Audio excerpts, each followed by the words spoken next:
দোয়া অর্থ প্রার্থনা করা, আপন রবকে একান্তে ডাকা, তার সামনে নিজ সত্তাকে পেশ করা, নিজের প্রয়োজন আরজি তুলে ধরা। দোয়া হলো মুনাজাত, প্রভুর সঙ্গে বান্দার একান্ত আলাপ।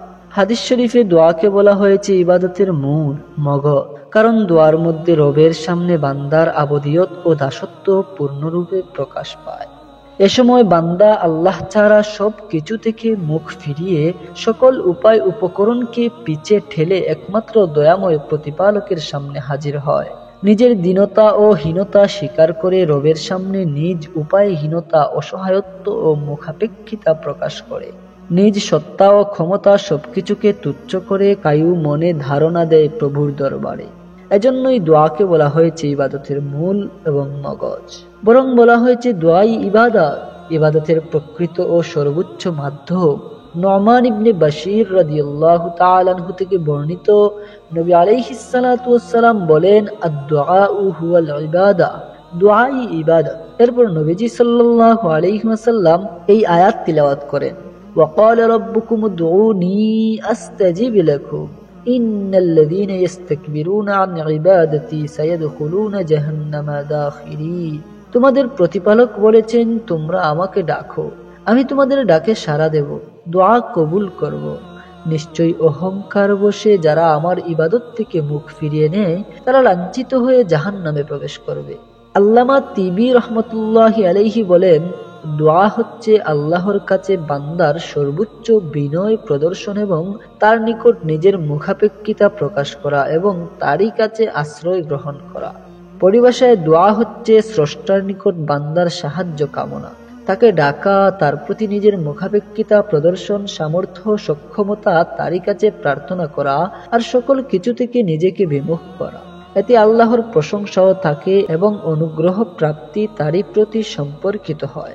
ইমাম জাজ্জাজ রহমতুল্লাহি আলাইহি বলেন, দোয়া তিন প্রকার। আল্লাহর প্রশংসা ও তাওহীদ, যেমন লা ইলাহা ইল্লাল্লাহ বলা। দ্বিতীয়ত, আল্লাহর কাছে ক্ষমা ও রহমত প্রার্থনা করা, যেমন রাব্বি গফির লানা, হে আমার রব আমাদের ক্ষমা করুন বলা। তৃতীয়ত, দুনিয়ার সমস্যা সমাধান ও দুনিয়ার কল্যাণ কামনা করা, যেমন হে আল্লাহ রিজিক দিন, সন্তান দিন ইত্যাদির বলা। দোয়ার তাৎপর্য, দোয়া শ্রেষ্ঠ ইবাদতের একটি, মহান রবের আনুগত্যের অংশ। মুমিন দোয়া বিমুখ হতে পারেই না। বান্দা ও স্রষ্টার গভীর বন্ধন হলো দোয়া। বান্দার জ্ঞান অবগতি স্রষ্টা সম্পর্কে যত পূর্ণতায় পৌঁছে, ততই তার দোয়া বৃদ্ধি পায়। সৃষ্টির মধ্যে আল্লাহকে যে যত বেশি চিনতে পারে, সে তত বেশি প্রার্থনাকারী হয়। দোয়া বান্দার মুখাপেক্ষিতার প্রকাশ ঘটায়। আমাদের নবীজি সাল্লাল্লাহু আলাইহি ওয়াসাল্লাম গুরুত্ব দিয়ে দোয়া করতেন, তেমনি সালাফে সালিহিন সকল অবস্থায় দোয়ায় মগ্ন হতেন। কিন্তু দুঃখজনক সত্য হচ্ছে, অধিকাংশ মানুষ বিপদে পড়ার পর দোয়া করে। এটা ভুল পন্থা। মুমিনের জন্য গুরুত্বপূর্ণ হচ্ছে সুখ ও আনন্দ সর্বাবস্থায় দোয়ার প্রতি যত্নশীল হওয়া। যখন সে আল্লাহর সঙ্গে সুসম্পর্ক রক্ষা করবে, বিপদের সময় তার দোয়া কবুল হবে। আবু হুরায়রা রাদিয়াল্লাহু তাআলা আনহু থেকে বর্ণিত, যে ব্যক্তি কামনা করে বিপদ ও সংকটের সময় আল্লাহ তার দোয়া কবুল করুন, সে যেন সুখের সময় অধিক পরিমাণে দোয়া করে। দোয়ার মর্যাদা অতি উচ্চ, তার কল্যাণ অতি ব্যাপক। দিনের মধ্যে দোয়ার গুরুত্ব অতি উপরে। বিপদ ও অনিষ্ট প্রতিহত করতে এর চাইতে বড় অস্ত্র নেই। দোয়া এমন ইবাদত যা মুমিন সর্বাবস্থায় করে। দোয়া বান্দা ও রবের মধ্যকার সম্পর্কের মাধ্যম স্বরূপ। দোয়া প্রয়োজন পূরণের চাবি স্বরূপ। এটি এমন দরজা যা আল্লাহ খুলেছেন তার বান্দাদের জন্য, যা দিয়ে তারা রবের অপার রহমতের ভান্ডারে প্রবেশ করবে। দোয়া রোগের আরোগ্য, শত্রুর মোকাবেলায় অস্ত্র, বিপদ আপদ দূর করার সবচাইতে শক্তিশালী উপকরণ। নবী রাসূল ও সালাফে সালেহিনের জীবনে দেখা যায় দোয়া তাদের সবচাইতে বড় অবলম্বন। আমাদের নবীজি হযরত মুহাম্মদুর রাসূলুল্লাহ সাল্লাল্লাহু আলাইহি ওয়াসাল্লাম ও সাহাবায়ে কেরাম দোয়ার খুব কদর করতেন। আমাদের জ্ঞান চর্চার দ্বারায় দোয়ার ভান্ডার অত্যন্ত সমৃদ্ধ। এগুলোর সাহিত্যমান ও মিষ্টতা অকল্পনীয়। কুরআন, ইসলামী আদব, আকীদা, আত্মশুদ্ধি ও আত্মিক উন্নয়নের বর্ণনায় সমৃদ্ধ। বান্দার আনুগত্যের সৌন্দর্য ও মাসুর দোয়াগুলোতে উজ্জ্বলভাবে প্রকাশিত হয়েছে। দুঃখের সময় মানুষ দোয়ার মাধ্যমে আল্লাহর আশ্রয় নেবে, নিয়ামত প্রাপ্ত হলে কৃতজ্ঞতায় নত হবে, অভাবের সময় সম্পূর্ণ বিশ্বাস ও আস্থার সাথে আল্লাহর কাছে চাইবে। বান্দার এই অবস্থাটা তার ঈমানের সত্যায়নের পক্ষে দলিল, আল্লাহর প্রতি তার বিশ্বাস ও সুধারণার প্রমাণ।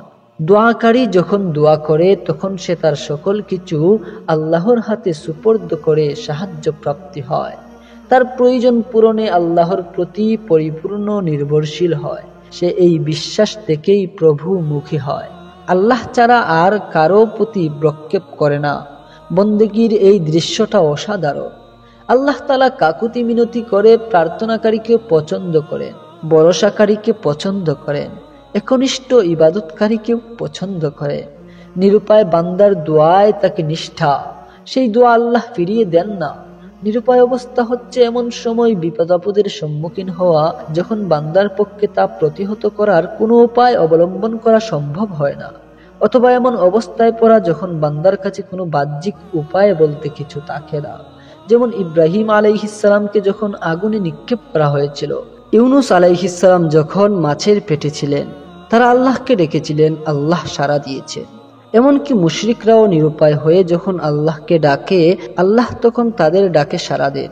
ইরশাদ হচ্ছে, ওয়াইজা গাশিয়াহুম মাউজুন কাযুলালি দাউল্লাহ মুখলিসিনা লাহুদ্দিন। তরঙ্গমালা যখন মেঘাচ্ছায়ার মতো তাদেরকে আচ্ছন্ন করে, তখন তারা আল্লাহকে এভাবে রাখে যে তখন তাদের ভক্তি বিশ্বাস কেবল তারই উপর থাকে।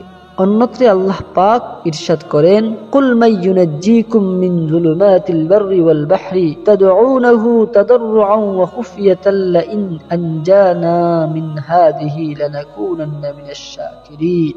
বলো, স্থল ও সমুদ্রের অন্ধকারে সেই সময় কে তোমাদেরকে রক্ষা করেন যখন তোমরা মিনতি সহকারে ও চুপিসারে তাকেই ডাকো, এবং বলো যে তিনি যদি এই মুসিবত থেকে আমাদেরকে উদ্ধার করেন তবে অবশ্যই আমরা কৃতজ্ঞদের অন্তর্ভুক্ত হয়ে যাব। মানুষের এই নিরুপায় অবস্থায় আশ্চর্য এক রূপ ফুটে ওঠে। সে তার হৃদয়, মন ও জবান দিয়ে আল্লাহমুখী হয়ে যায়, পরিপূর্ণ বিশ্বাস ও আস্থা রেখে আল্লাহর কাছে চায়। নিরুপায় ব্যক্তির দোয়া কবুলের পেছনে এই হচ্ছে হিকমত। জমিনে যখন সে সব কিছু থেকে বিচ্ছিন্ন, আসমানে তখন তার জন্য ব্যবস্থা হয়, কারণ সে এখন বিশ্বাস করছে পৃথিবীর কোনো কিছু তার কাজে আসবে না। তার ভরসা একমাত্র আল্লাহ। দোয়া থেকে বিমুখ হওয়া আল্লাহর অসন্তুষ্টির কারণ ও অহংকারের প্রকাশ। প্রত্যেক মুসলমানের জীবনে যখনই কোনো অভাব বা সমস্যা সৃষ্টি হয়, তার কর্তব্য দোয়ায় মগ্ন হওয়া, আল্লাহর কাছে নিজের প্রয়োজন প্রকাশ করা ও কাকুতি মিনতি করে চাইতে থাকা। আবু হুরায়রা রাদিয়াল্লাহু তাআলা আনহু থেকে বর্ণিত, রাসূল সাল্লাল্লাহু আলাইহি ওয়াসাল্লাম বলেন, ইন্নাল্লাহা আযজা ওয়া জাল্লা ইয়াকুলু আনা ইনদা যান্না আবদি বি ওয়া আনা মাআহু ইযা দাআনি। আল্লাহ তাআলা বলেন, আমি আমার বান্দার সাথে তার ধারণার অনুরূপ আচরণ করি। সে যখন আমায় ডাকে আমি তার ডাকে সাড়া দিই। আবু হুরায়রা রাদিয়াল্লাহু তাআলা আনহু থেকে বর্ণিত অন্য একটি হাদিসে নবী আলাইহিস সালাম বলেন, ইন্নাহু মান লাম ইয়াসআলিল্লাহা ইয়াগদাব আলাইহি। যে ব্যক্তি আল্লাহর কাছে চায় না, আল্লাহ তার প্রতি নারাজ হন। কুরআনুল কারীমের অনেক আয়াতে আল্লাহর নির্দেশ এসেছে দোয়া করা। দোয়া না করা আল্লাহর অসন্তুষ্টির কারণ এবং তা অহংকারের প্রকাশও বটে। ইরশাদ হয়েছে, ওয়াকালা রাব্বুকুম উদউনি আস্তাজিব লাকুম ইন্নাল্লাযীনা ইস্তাকবিরুনা আন ইবাদাতি সায়াদখুলুনা জাহান্নামা দাখিরিন। তোমাদের প্রতিপালক বলেছেন, আমাকে ডাকো, আমি তোমাদের দোয়া কবুল করব। নিশ্চয়ই অহংকারের বশে যারা আমার ইবাদত থেকে মুখ ফিরিয়ে নেয় তারা লাঞ্ছিত হয়ে জাহান্নামে প্রবেশ করবে। অন্যত্রে আল্লাহ তাআলা ইরশাদ করেন, ওয়া ইযা সাআলাকা ইবাদি আন্নী ফাইন্নী করিব উজিবু দাওয়াতাদ দাঈ ইযা দাআনি ফালইস্তাজিবু লি ওয়ালইউমিনু বি লাআল্লাহুম ইয়ারশুদুন। হে নবী, আমার বান্দাগণ যখন আপনার কাছে আমার সম্পর্কে জিজ্ঞেস করে তখন আপনি তাদেরকে বলুন যে আমি এত নিকটবর্তী, কেউ যখন আমাকে ডাকে আমি তার ডাক শুনি। সুতরাং তারাও আমার কথা অন্তর দিয়ে গ্রহণ করুক এবং আমার প্রতি ঈমান আনুক, যাতে তারা সঠিক পথে এসে যায়। দোয়া একটি শক্তিশালী মাধ্যম। দোয়া আল্লাহর কাছে অতি সম্মানিত ও মর্যাদাপূর্ণ মাধ্যম। মানুষকে তার কল্যাণ অর্জন ও অকল্যাণ দূর করার জন্য দান করেছে। কল্যাণ ও বরকত অর্জনের বড় মাধ্যম হলো দোয়া। অনিষ্ট, ক্ষয়ক্ষতি ও বিপদ আপদ দূর করার অস্ত্র হচ্ছে দোয়া। দোয়া হচ্ছে তাকদীরের অংশ, কল্যাণকর ওসিলা। নবী আলাইহিস সালাতু ওয়াস সালাম বলেন, লাইসা শাইউন আকরামা আলাল্লাহি তাআলা মিনাদ দুআই, আল্লাহর কাছে দোয়ার চাইতে অধিক মর্যাদাপূর্ণ আর কিছু নাই। ইবনে ওমর রাদিয়াল্লাহু তাআলা আনহু থেকে বর্ণিত, রাসূল সাল্লাল্লাহু আলাইহি ওয়াসাল্লাম বলেন, ইন্নাদ দুআ ইয়ানফাউ মিম্মা নাযালা ওয়া মিম্মা লাম ইয়ানজিল ফাআলাইকুম ইবাদাল্লাহি বিদ-দুআ। দোয়ার কল্যাণ সর্বব্যাপী, যার মুখোমুখি হয়েছ, যার হওনি সবই। সুতরাং হে আল্লাহর বান্দাগণ, দোয়া আঁকড়ে ধরো। দোয়া কবুল হওয়া না হওয়ার রহস্য।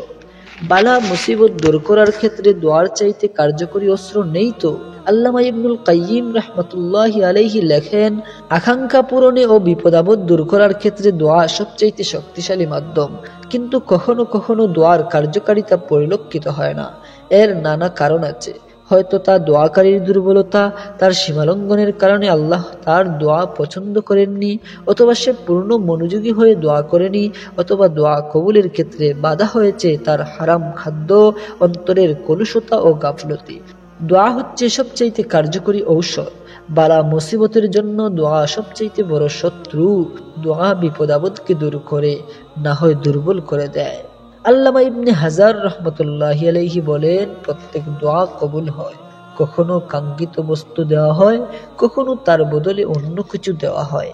আল্লাহ তাআলা আমাদেরকে দোয়ার প্রতি মনোযোগী হওয়ার তৌফিক দান করুন। আর বর্তমানে রমজান মাস চলছে। রমজান মাস মুমিনদের জন্য একটা হাদিয়া স্বরূপ, রহমতি বরকতি মাস, মাগফিরাতের মাস। আল্লাহ তাআলা এই মাসে তার বান্দাদের উপর রহমত বরকত নাজিল করেন এবং ক্ষমা করে দেন। সুতরাং আল্লাহ তাআলার কাছে এই মাসে বেশি বেশি করে দোয়া, ইস্তেগফার যেন আমরা সবাই করি। আল্লাহ তাআলা যেন সেই তৌফিক আমাদের দান করেন।